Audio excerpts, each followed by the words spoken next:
Alright, today's October 28th. We're doing our last day of beekeeping today, probably. Normally we wouldn't be inspecting these colonies this closely, but I thought we would just go through this one to see what it looks like going into winter, just to see. We have been going around and weighing these colonies so we can see how their winter stores are looking. This one is 34 pounds when we attach a scale to the back and pick up. So like 68, 70 pounds total. You can see how many bees we have in here. It's a nice winter nest.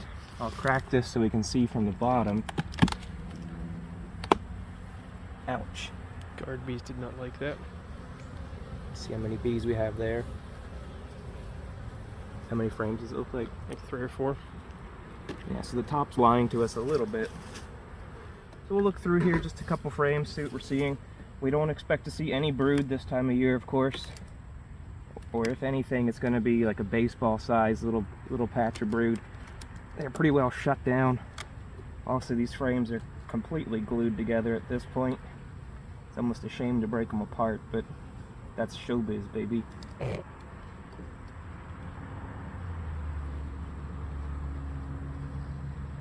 Today's actually a really nice day. It was a cooler night, but bees are more active than they would be normally in October. So that's a frame of syrup there.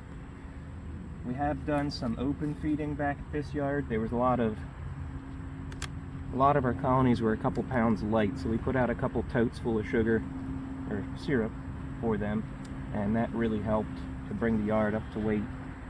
It's a second frame of syrup, so it's just more like that. Pretty much all the frames are like this, where there's some capped honey at the top, then some syrup.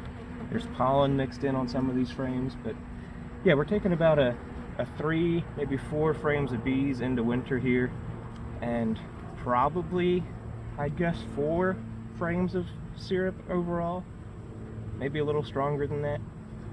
But this nice tight little colony will grow really quick in the spring if it makes it.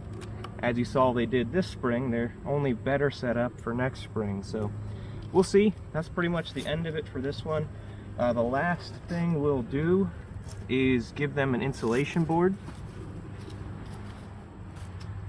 So here's their insulation board. It's just I think an 1.5 inch ISO. 2-inch ISO insulation. Roofing insulation, rubber roofing insulation. Just put that on top to serve as a barrier so the cold cover is not directly over the colony, because that's going to cause condensation on there that would drip down on them. With the insulation board, it keeps that barrier so it won't condense quite as bad up there. And the insulation is also slightly absorbent, so any moisture it does wick. And because it's 2 inches tall, the outer cover covers it completely and leaves the upper entrance open.